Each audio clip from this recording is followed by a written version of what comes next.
Hallelujah, hallelujah, praise the Lord. I give my highest praise, glory, honor, thanksgiving, and majesty belongs to our Lord Jesus Christ. Double honor and respect po to our beloved parents in the Lord.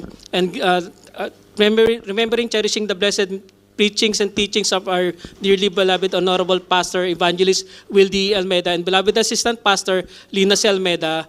Greetings to all the beloved Almeida children and their respective families.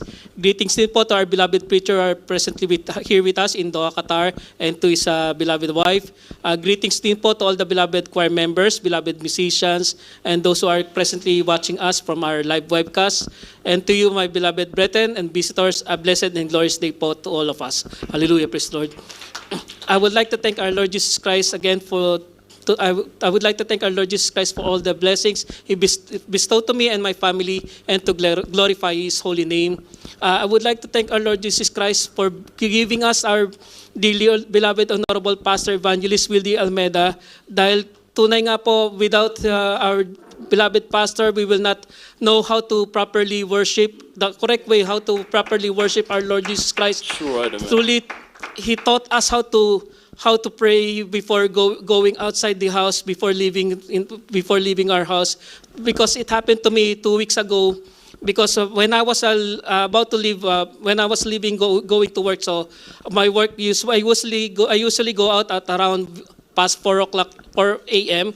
because our bus will be leaving from Doha, going to Ras Lapan at around 4:45. So before leaving, I prayed and sang maybe 1 or 2 worship songs. So when I was waiting, having my booking for Uber, I saw one man on the opposite side of the street. He was really looking at me, and he was smiling, yung parang meron pa siyang hindi gagawang, he will not do something good, he will do something bad to me.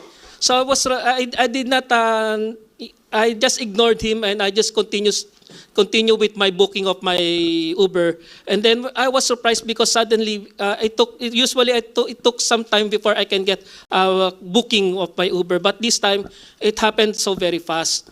So while I was waiting for the car to come, so when I saw from the Uber that it was already coming, so I went out of the premises of the building. So I got towards the road.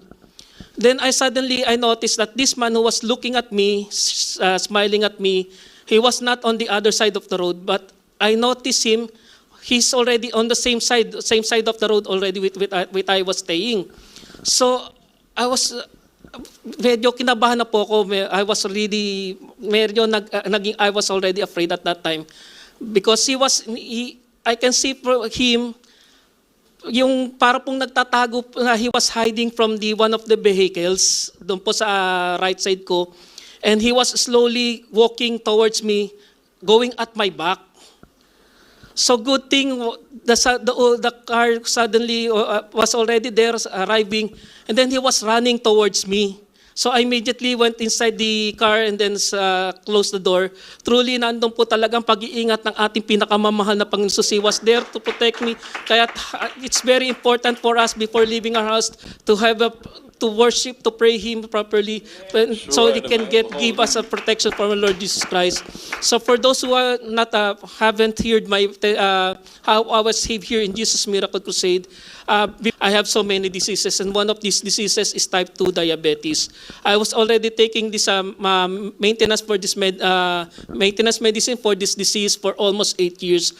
But although I was taking this type of medicine, I did not get any cure from this ailment. Instead, what I have are just complications. I was already having also high cholesterol, fatty liver, and before I was taking only one type of medicine, and it came to a point that I was already taking 3 types of medicine, and before I was only taking one medicine a day, and the dosage was very low, and slowly it already came into a point that I was already taking 3 times a day this type of medicine. The dosage was already very high. Truly, I did not get any cure from this ailment. But one day in my life wherein I was grieving a lot, it is due to the death of my father. my beloved sister-in-law was already saved here long time ago here in Jesus Miracle Crusade International Ministry. She continuously asked us to go with her in one of the holy service.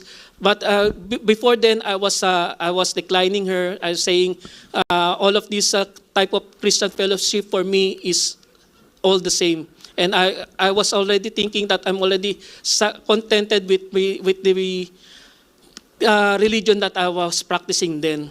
Truly, I was what call this? I have mistaken, because this Jesus Miracle Crusade International Ministry is not just the same fellowship from other fellowship. Truly, from here, you can see all the signs, wonders, and miracles through the leading prayers of our beloved Honorable Pastor. Talagang andun po yung mga himala na nangyari sa ating buhay. Sure, amen. Tunay nga po, when I was... so she again invited me because I think she can notice that I was really grieving from inside. So first I was hesitant from her invitation, but I said to myself, wala namang pumawala if I joined with me and my wife will join her. So we went there in Amoranto Stadium in one of holy services there. It was, I think, during Sunday. So when you enter Amoranto Stadium, before you can enter and get a seat, there's a stairs going up. So pag akyat pa lamang po sa hagdanan, I can already feel the presence of our Lord Jesus Christ. Nandun po talagang kanyang presensya na nararamdaman mo po talaga. So sa buong during the holy services, andun na po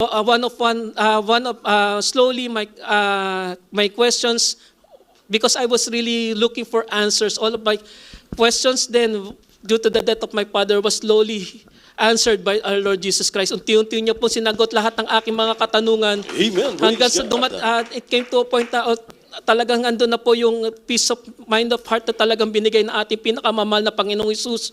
At kami po, we were baptized in water in the name of our Lord Jesus Christ. So aside from the peace of mind and peace of heart that our Lord Jesus Christ gave me, He also gave me the cure from this ailment of type 2 diabetes. Hallelujah, praise the Lord. Amen. Because from then on, I stopped taking medicines, and whenever I go for physical examination, all the results of my blood sugars became normal. Hindi na po tumataas, nandun na po talaga yung normal na aking blood sugar. Hallelujah, praise the Lord. Praise. Truly, our Lord Jesus Christ is the greatest physician. Siya po Amen. talagang Praise gakilang the Lord. manggagamot, nagpapagaling na lahat ng klase ng karamdaman. Akin din po pinasalamatan ng Lord Jesus Christ for all yung kagalingan din po ng aking mga anak whenever they have a fever, because one of the twins because both twins whenever they have a fever, they will have seizures. And it came to a point na they will not be breathing anymore. You can see already that their color is already, you can say, almost dead-like, and because they were not breathing. But truly, through the dealing prayers of our beloved Honorable Pastor, we will just cast out these demons of disease, and they will slowly humihinga na po, they will start breathing again and become normal again. Hallelujah. Glory to God. Tunay nga po, napakagaling na ating pinakamamahal na Panginoon Hesus. I also would like to thank our Lord Jesus Christ for the physical blessing that He gave to me, to my beloved mother, because she celebrated her birthday yesterday. She's already 82 years old, although she's still not saved, hindi po siya nagpapabot, hindi po siya dito po sa Jesus Miracle Crusade and still practicing yung nakagisnang relihiyon. But andun po talaga yung panalangin ko sa ating pinakamamahal na Panginoon Hesus, na sana dumating din po yung pagkakataon na I will be able to get her here in Jesus Miracle Crusade. But I know our Lord Jesus Christ, andun po talaga yung sa tamang oras po talagang lahat, sa tamang panahon, Sure, sa pangalan ng ating pinakamamahal na Panginoon Hesus.